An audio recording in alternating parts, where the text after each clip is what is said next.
Hello बच्चों, तो आज हम लोग देखने वाले हैं प्रश्नावली 1.3 का क्वेश्चन नंबर 1।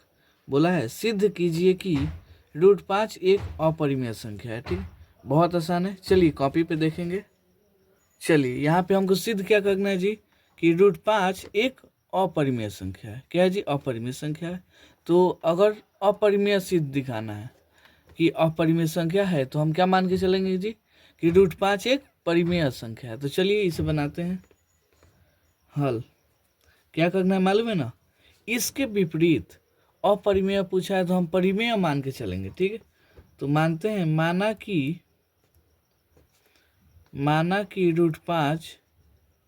√5 एक परिमेय संख्या है। क्या है जी? एक परिमेय संख्या है।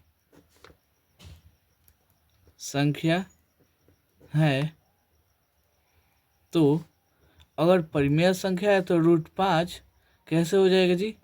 a/b बाटा के रूप में तो होबे करेगा। जहाँ क्या हो जाएगा जी? जहाँ a और b पूर्णांक है। क्या है जी? a और b पूर्णांक है। ठीक है, यहाँ तक कोई दिक्कत नहीं ना है।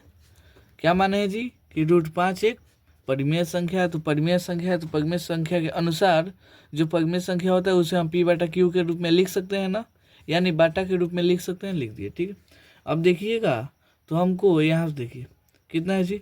√5 इक्वल टू a/b है ना। तो हमको यहाँ से a का मान निकालिए। क्या जी? a का मान तो कितना हो जाएगा?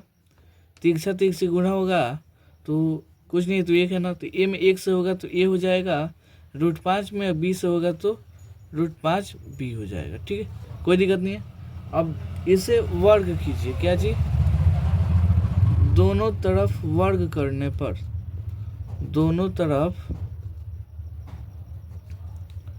वर्ग यानी स्क्वायर करने पर, ठीक है, स्क्वायर होगा तो क्या हो जाएगा जी? a का whole square equal to √5 b का होल स्क्वायर। ठीक है, a का होल स्क्वायर a स्क्वायर, √5 का होल स्क्वायर 5 हो जाएगा, b का होल स्क्वायर b स्क्वायर हो जाएगा। ठीक है, यहाँ तक कोई दिक्कत नहीं है। अब देखिए यहाँ से हमको b स्क्वायर का मान निकालना है। तो a स्क्वायर ये 5 गुणा में इधर आएगा तो बाटा में हो जाएगा।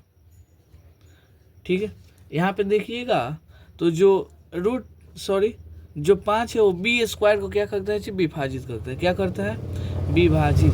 यहाँ पे देखिए a स्क्वायर 5 से विभाजित है। क्या है जी? विभाजित है। जब बाटा में है तो कटिए ना जाएगा, तो क्या हो जाएगा? a स्क्वायर जो है 5 से विभाजित है एवं अगर a स्क्वायर से अगर 5 a स्क्वायर से विभाजित होता है तो a भी क्या होगा जी? 5 से विभाजित होगा। तो क्या लिखेंगे जी? एवं a भी 5 से विभाजित है। ठीक है, यहाँ तो कोई दिक्कत नहीं है। इसको समीकरण 1 मान लीजिए। क्या जी? इसको समीकरण 1। अब यहाँ से देखिए पुनः फिर एगेन। क्या जी? पुनः माना कि a इक्वल टू 5n, ये फिक्स माने हैं।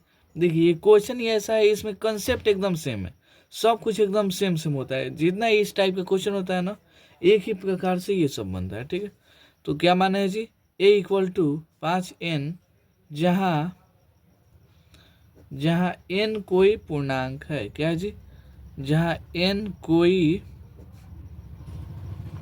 पूर्णांक है। ठीक है, कोई दिक्कत नहीं। तो क्या हो जाएगा जी? यहाँ से आ जाएगा, यहाँ देखिए हम कितना माने थे जी? √5 इक्वल टू a/b। तो यहाँ पे हो जाएगा √5 इक्वल टू, अब a के जगह पे हम कितना माने हैं जी? 5n। तो यहाँ पे हो जाएगा a के स्थान पे 5n हो जाएगा बटा b तो b। ठीक है, कोई दिक्कत नहीं है। अब यहाँ से देखिए इसमें भी क्या करेंगे? यहाँ पे वर्ग करेंगे। क्या जी? वर्ग। तो कैसे हो जाएगा जी? यहाँ पे हो जाएगा स्क्वायर, ये वाला 5n/b का होल स्क्वायर। क्या किए जी, दोनों तरफ वर्ग करने पर, यहाँ पे साइड में लिख दीजिएगा, दोनों तरफ वर्ग करने पर, ठीक है, कोई दिक्कत नहीं है। अब यहाँ से देखिएगा तो √5 का स्क्वायर 5 हो जाएगा, अब 5n का होल स्क्वायर 25n², अब b का होल स्क्वायर तो b² हो जाएगा, ठीक है। यहाँ आप देखिए, हमको मान किसका चाहिए जी, मान हमको चाहिए n² का, तो n² का अकेले छोड़िएगा तो ये 5 बटा ये 25 गुणा में इधर आएगा तो बाटा में हो जाएगा, b² बाटा में है तो ये वाला ऊपर चला जाएगा, बचेगा कितना जी n²। अब ये कट जाएगा, 5 कम 5 और 5 25, यहाँ से n² का वैल्यू कितना आ गया जी, b²/5। अब यहाँ पे क्या देख रहे हैं जी, जो b² है वो 5 से विभाजित होगा है, तो b भी क्या होगा जी, 5 से विभाजित होगा, तो लिखेंगे b² 5 से विभाजित है, क्या है जी, 5 से विभाजित है, एवं b भी 5 से विभाजित होगा,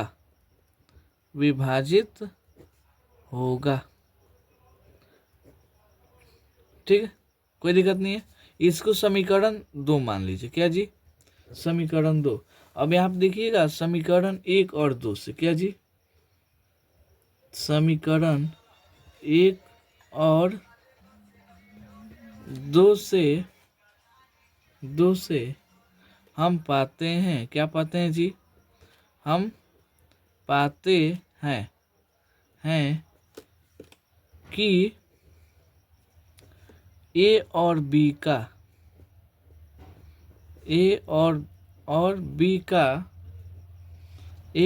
का गुणनखंड, क्या जी, गुणनखंड 5 है, क्या जी, गुणनखंड सिर्फ 5 है, सिर्फ 5 है। यही ना पाते हैं जी कि a और b किससे विभाजित होता है, बस 5 से होता है, यहाँ पर भी 5 से और यहाँ पर भी 5 से, लेकिन किंतु जो हमारे कल्पना के विपरीत है, क्या है जी, कल्पना के विपरीत है, ठीक है, विपरीत है कि a और b में एक के अतिरिक्त